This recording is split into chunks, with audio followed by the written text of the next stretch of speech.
Hello my friend, and welcome back to my kitchen. Today we are making some homemade condiments that are honestly better than store-bought in more ways than one. My goal was to create homemade condiments that are better for you and also don't cost an arm and a leg. There are better alternatives you can find at the store, but they often come with a pretty hefty price tag. By making them yourself, you can save some money, you get to control the ingredients and say goodbye to all of the not good for you junk. You can make them to your own taste, and by learning how to do this on your own, even if you'd rather just purchase them already made, if you're ever in a pinch and realize, hey, I forgot to grab the barbecue sauce at the store, you'll know how to make it yourself. So today I have 6 super easy homemade condiment recipes to share with you that in total will take you less than 15 minutes to throw together. On the list is ketchup, barbecue sauce, campfire sauce, honey mustard dipping sauce, Big Mac burger sauce, and some homemade mayo. Starting off with the ketchup recipe, I have tried so many different recipes for canning ketchup with no success. None of them really tasted anything remotely like what you could purchase at the grocery store. And I'm a by-the-book canner, so I'm not just going to alter a recipe or come up with something and assume it's safe. That's just not something I'm comfortable with. But I did find a recipe that we enjoy that you can totally just freeze. So I make some in bulk, put it into some freezer-safe containers, and it's good in there for 2 to 3 months. This is also a super quick recipe to throw together. We're kind of cheating a little bit. I'm using tomato paste instead of cooking down some fresh tomatoes over the stovetop for nearly the whole day. And it's very cost-effective too to do it this way. Now I'm making a double batch, but I'll give you the measurements for a single batch, which will still get you about 2 cups of prepared ketchup. You'll need 1 1/4 cup of tomato paste. Try and find organic if possible.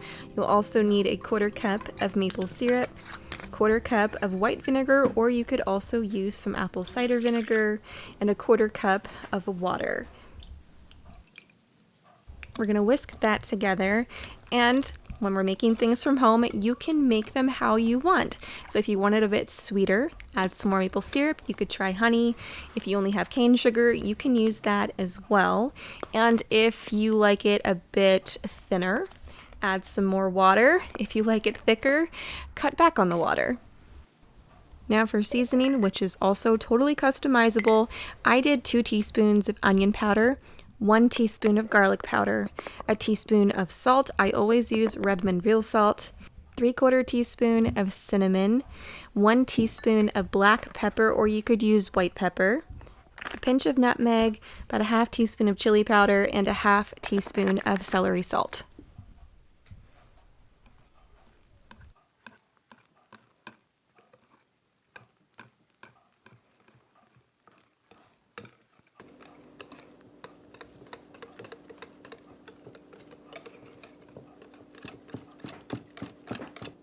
Now when freezing, I am just using some mason jars. However, you want to make sure you're using the straight side mason jars for freezing, not the curved side. Those are more prone to breaking. The straight sides will hold up much better in the freezer. When I fill them, I always make sure to leave some room at the top for expansion. These are going to last in the freezer, like I said, anywhere from 2 to 3 months. You can store one of these in the fridge probably for about 2 to 3 weeks. I also love making these from home because I can control the sizes of the container. A lot of times I'll purchase a condiment from the store and we just never end up using all of it. So I can portion them out into sizes that I know we'll end up using before it goes bad.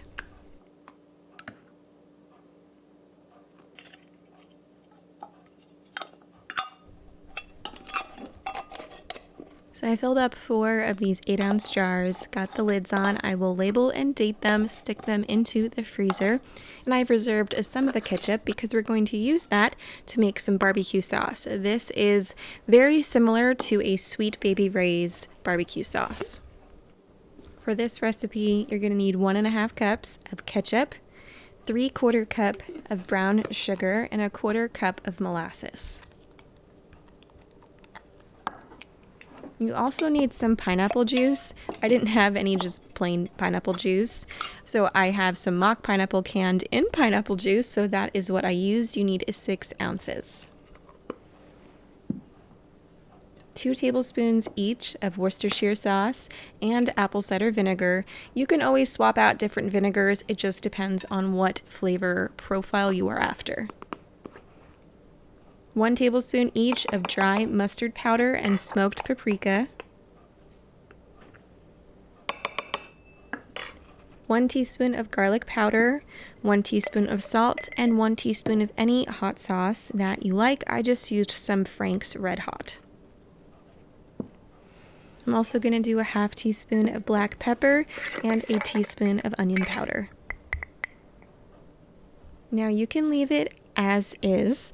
It's a little bit on the runny side. If you'd like to thicken it, you could add 2 teaspoons of cornstarch, put it on the stove top, bring it to a boil, and then stirring constantly, allow it to cook for about a minute or 2. It'll start to thicken up, and then you'll just remove that from the burner, allow that to cool down before putting it into your jars. Again, this is something that I will freeze, but we're gonna wait until it's all cooled down to do that. Next, we're making some homemade mayo. This one's always a bit controversial because we're using a raw egg. You do what you are comfortable with. I am fine with this, never had any issues. I know supposedly you can pasteurize your eggs. I think you have to heat them up in some water to 140 degrees. Not totally sure on that because I've just never tried it myself. But if you want to research that, you go right ahead. I am using 1 raw egg, a teaspoon of mustard, a 1/2 teaspoon of salt, 2 teaspoons of lemon juice, fresh, 1 teaspoon of organic white vinegar, and you'll need 3/4 cup of oil. Now, all of these ingredients are necessary to make this work because science. I won't go into all of that, but you can't omit the mustard or anything. And don't worry, you really won't taste it. So we're going to let the oil separate from all of the other ingredients, and you will need an immersion blender. This is absolutely necessary. So you're going to submerge that all the way to the bottom. You're going to turn it on, and you are not going to move it until everything starts to emulsify. It'll start to turn a creamy white color. Mine is a bit more yellow because our feathered ladies produce some really orange yolks.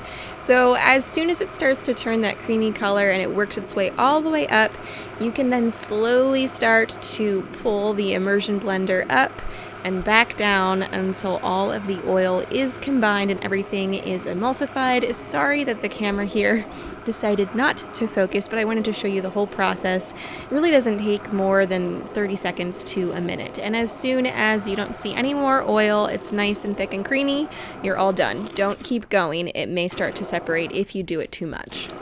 That is referred to as broken mayo. It kind of looks curdled with like splotches of oil all over it. You can fix that. You want to take another egg yolk, whisk that up, and then you're going to pour it in slowly to the prepared mayo and emulsify again until it's nice and thick and creamy. This will last in the fridge for about a week. I do want to mention, you really want to use a mild oil, especially if you're not used to homemade mayo. If you use olive oil, it's going to be really overpowering. I would definitely recommend avocado or like a grapeseed oil. Next up, we're going to make some honey mustard dipping sauce. We also like to use this as a salad dressing, or I'll even use it as a marinade sometimes for pork or chicken. So I'm going to put in here a 1/4 cup of Dijon mustard and a 1/4 cup of honey. I'm also going to use 1 teaspoon of Frank's Red Hot sauce, but you can use any hot sauce you want, or you could totally omit that. I also need a 1/2 cup of mayonnaise, a tablespoon of yellow mustard, as well as a 1/4 teaspoon of cayenne pepper, again if you want, and a 1/4 teaspoon of salt. The only other liquid I'm adding is 1 tablespoon of white wine vinegar.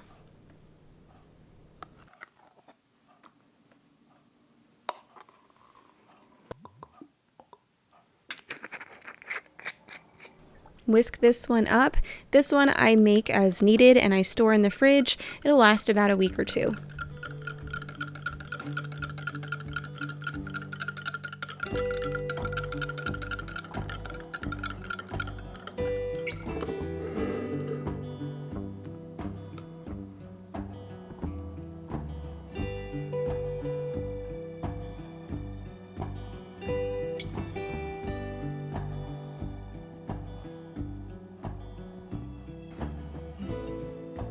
Okay, let's make some campfire sauce. This is a Red Robin copycat.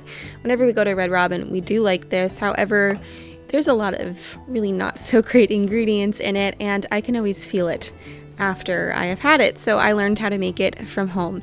We're gonna take ½ cup of that barbecue sauce that we made earlier, but you can use a ½ cup of any barbecue sauce.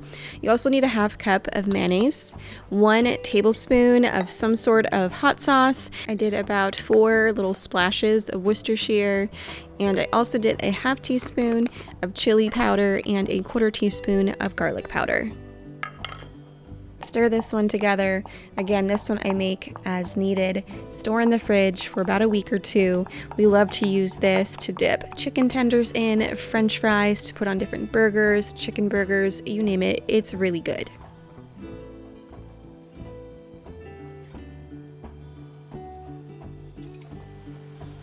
Now we're gonna make some Big Mac sauce. We like this on our burgers, but also I make this deconstructed burger bake thing. It is some French fries on a sheet pan, baked till crispy, and then I brown some ground beef, throw that on top with some cheese, get that all nice and melted, top it with all of the burger toppings, and then drizzle this Big Mac sauce over it. It's a very simple dinner when I am in a rush, and it tastes really good. So you'll need 1 cup of mayonnaise, and you'll need a ¼ cup of some sort of relish. I just opened up one of my jars of canned pickles, diced them up, and I also added in a tablespoon of that pickle juice. You need a ¼ teaspoon each of garlic powder and onion powder, a ½ teaspoon of paprika, a teaspoon of sugar, and then I also do 2 teaspoons of mustard, a tablespoon of ketchup, and 1 teaspoon of apple cider vinegar.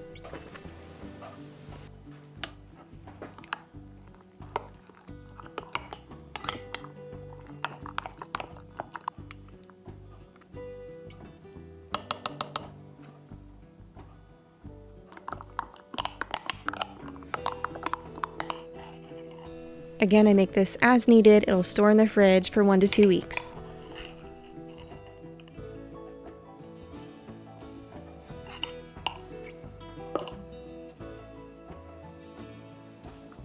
Alright, barbecue sauce is all cooled down. I'm going to get it into my jars here for the freezer. Again, 2 to 3 months in the freezer or 2 to 3 weeks in the fridge.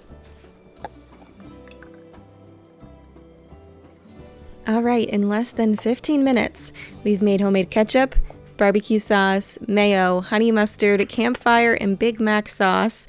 Much better for you. They still taste good and are super easy to throw together. I hope this video was helpful.